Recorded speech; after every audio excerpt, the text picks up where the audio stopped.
Recientemente se conoció el resultado de la nueva prueba para el ejercicio de la abogacía en Panamá, aplicada a los egresados de distintas universidades del país. Como rector de la primera Casa de Estudios Superiores de la Nación, estimo importante exponer las siguientes consideraciones. 1. Todas las profesiones que precisen un grado universitario deben ser sometidas a exámenes de certificación profesional. 2. La expedición de una nueva ley sobre el ejercicio profesional de la abogacía supuso un nuevo marco jurídico, el cual a nuestro parecer no fue tratado con suficiencia, por lo que existe la necesidad de una revisión de tal legislación. 3. Se impone la elaboración de un nuevo examen profesional de acceso al ejercicio de la abogacía, en donde la Universidad de Panamá, como primera casa de estudios superiores del país, debe tener un papel relevante en este proceso.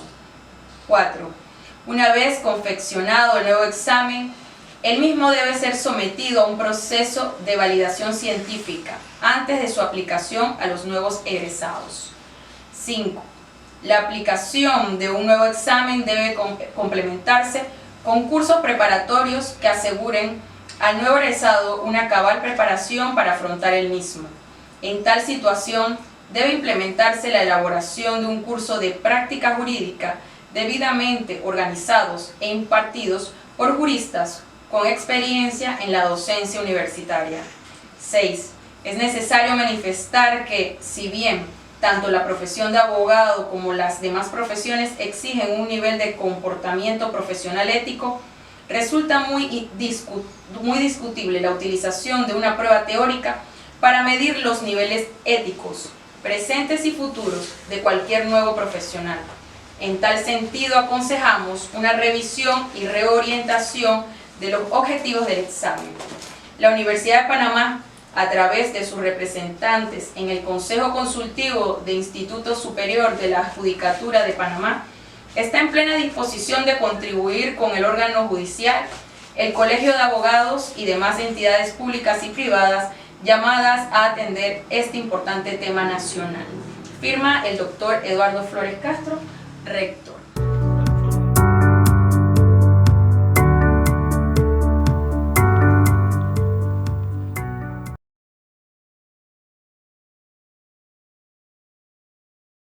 Muy buenas a todos y a todas quienes nos escuchan a través de esta frecuencia de radio Estéreo Universidad y de quienes nos ven a través de las cuentas de la Defensoría de los Universitarios. En el día de hoy tenemos una programación sumamente interesante en donde abordaremos con nuestra invitada, la licenciada Lilian Ruiz, quien también es a su vez parte del equipo jurídico y de trabajo general de la Defensoría de los Universitarios. Abordaremos el tema sobre el Día Internacional de la Amistad entre los pueblos, las culturas y las personas. Un llamamiento que, en el contexto de las realidades y de las contradicciones que vive el mundo de hoy, caracterizado por enfrentamientos bélicos, guerras cruentas, sanciones, bloqueos, situaciones de pobreza, situaciones de contradicción entre los estados y los países, es fundamental reiterar esta convocatoria a reivindicar el 30 de julio como Día Internacional de la Amistad entre los pueblos, las culturas y las personas. Que así como es importante la amistad entre los individuos, pues que así sea también importante la amistad entre las naciones, las culturas, los pueblos y los estados del mundo para vivir en armonía y en paz. Bueno, Lilian, ¿desde qué año y a partir de la gestión de cuál institución se estableció que iba a existir un Día Internacional de la Amistad?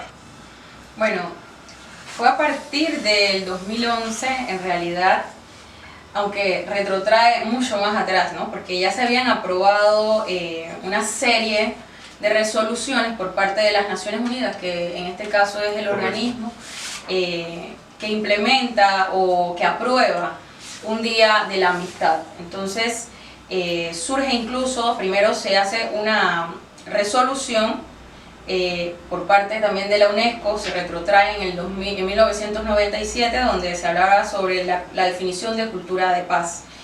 De ahí surgieron también otro tipo de resoluciones, porque hay 3 resoluciones que tienen que ver con la temática, pero en realidad se aprueba el 3 de mayo del 2011.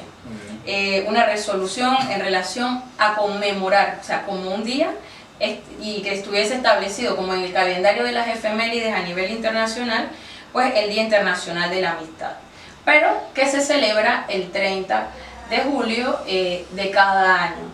Como bien decía, las resoluciones que se habían estado implementando iban en miras también, sobre todo, de fortalecer en la niñez, en los jóvenes, en los futuros líderes, pues estos principios de actividades comunitarias, del fomento de la cultura, de la tolerancia. Después, posteriormente, como decía, en 1997 también se establece una resolución que tenía que ver con el conjunto de valores, actitudes en relación a lo que era la cultura de paz. Y ya también posteriormente, ya en 1999, en octubre, se aprueba lo que es la Declaración y Programa de Acción sobre una cultura de paz. Y más que todo va en ese marco, ¿no? Hay muchas resoluciones, claro, que ha emitido la propia Naciones Unidas en relación a la cultura de paz, que no es más que son normas, valores éticos para la pacífica convivencia, no solamente entre individuos, sino también entre la sociedad y la comunidad internacional. Muy bien. Que también es aplicable a los estados. Según tu perspectiva, Lilian Ruiz, según tus palabras, ¿cuál es la importancia, la trascendencia por la cual las Naciones Unidas debe de celebrar y el mundo entero un Día Internacional de la Amistad? Bueno, tú inicialmente hablabas que en un contexto que vivimos en nuestro mundo marcado por conflictos armados, por conflictos bélicos que cada vez escalan más. Correcto. Si bien es cierto, estamos viviendo en un escenario conflictivo en nuestro mundo, es importante también tomar y hacer conciencia, porque eso es lo que se busca cuando se establecen estos días, es tratar de buscar y hacer conciencia sobre la importancia de lo que es vivir en un mundo de paz, en un mundo de respeto, donde prime la cultura de paz, a manera de poder ser mejores, porque si seguimos en una escalada, definitivamente estaríamos viviendo en una barbarie y la propia existencia nuestra ya estaría en peligro, puesto que estamos hablando de conflictos que pueden ser a escala nuclear, lo cual pone en peligro a toda la comunidad internacional. Me has respondido lo que te iba a preguntar ahora también, y es que la importancia que le das a este día en el marco de la lucha de los poderes por el control del poder mundial. Eso lógicamente desestabiliza al mundo. Entonces, así como tú decías, y me parece que usaste las palabras adecuadas para hacer conciencia, cómo este día hace conciencia promoviendo la amistad entre los pueblos para vivir con más paz en el mundo. Bueno, yo creo que hay un nivel también cuando vemos estos, y sobre todo las resoluciones que se emiten en Naciones Unidas, siempre se ven a nivel de Estado, ¿no? De políticas de Estado que van a ser implementadas, claro, dentro de nuestras sociedades. Y como te decía, habían resoluciones que apostaban a crear una cultura de paz, pero también encaminada a la juventud, a la niñez, a promoverla en diferentes ámbitos. Estamos en el ámbito de lo que tiene que ver de la educación, del ambiente, en relación al tema de los derechos humanos, de la mujer. Y yo creo que esa es una mirada institucional, ¿no? De crear esas políticas en el marco dentro de nuestros países. Y la otra está, yo diría, en la mirada que hace las organizaciones sociales, que mucha gente le gusta el término de sociedad civil, Pero que bueno, aquí también sabemos, y ese es otro debate sobre las diferencias a veces cómo manejamos dependiendo de nuestros países, el tema de lo que es una sociedad civil y el tema de lo que viene siendo las organizaciones sociales, comunitarias, de base, distintas, ¿no? La amistad entre los pueblos, Lilian, que la paz no es solamente la ausencia de violencia, sino de derechos. La amistad no es solamente entonces evocar llevarse bien o darse la mano, significa todo lo que tú has dicho, es decir, la lucha por un mundo justo. En ese sentido, Lilian, ya para terminar, ¿qué importancia le das a la amistad entre los pueblos y la defensa, promoción de los derechos humanos?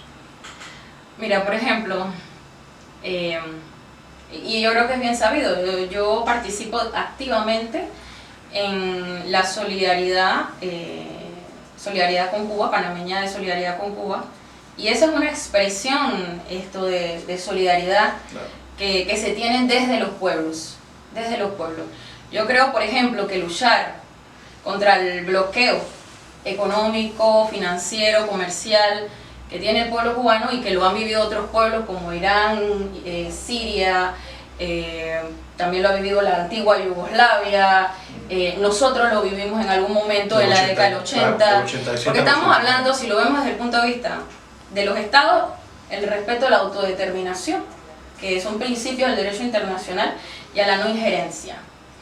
Pero también viendo la figura de no se puede ser humanista y decir que estoy de acuerdo con un bloqueo como lo está viviendo el pueblo cubano. No puedo ser humanista y estar de acuerdo con situaciones donde vemos los migrantes que pasan penurias, no solamente en nuestro continente, sino en otros continentes con la migración que se da, también por las situaciones que se dan en los contextos de guerra. Bueno. Y permíteme hablar sobre la frase de Mandela, porque tú hablaste de Mandela y yo sé que el tiempo aquí es corto y ya se nos está acabando lastimosamente. Adelante. Pero cuando hablamos, por ejemplo, de Mandela, Mandela estuvo en una lista unilateral como patrocinador de terrorismo, como terrorista, no como patrocinador. Lo mismo pasa a nivel de Estado del pueblo cubano. Y no fue hasta el 2008 que Mandela es retirado de la lista de terroristas. Entonces, y nadie niega hoy en día el nivel de la figura de Nelson Mandela, el luchador de los derechos humanos, y que tuvo una activa impacto a nivel mundial.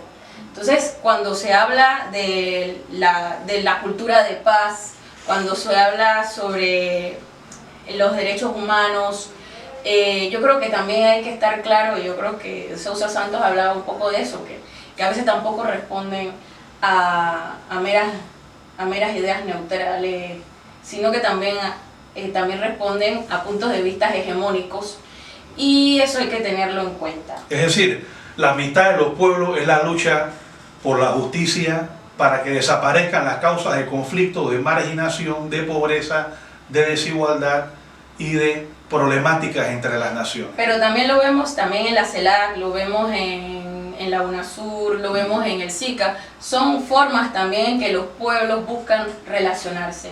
A nivel de los movimientos sociales también sucede, a nivel nuestro locales. Entonces yo creo que es importante sobre todo trabajar en lo que es la cultura de paz y obviamente fortalecerlo eso a todos los niveles y a nivel de nuestra institución de la Universidad de Panamá. Bueno, que es así parte sea, de nuestra tarea. Que así sea, y este cierre magistral con este llamamiento a la amistad y a la unidad entre los pueblos, bueno, es la mejor manera de cerrar su programa de hoy de la Defensoría Radio. Le agradecemos a los compañeros en los controles, a la radio universitaria y a ustedes por seguirnos todos los lunes. Hasta pronto. Hasta pronto.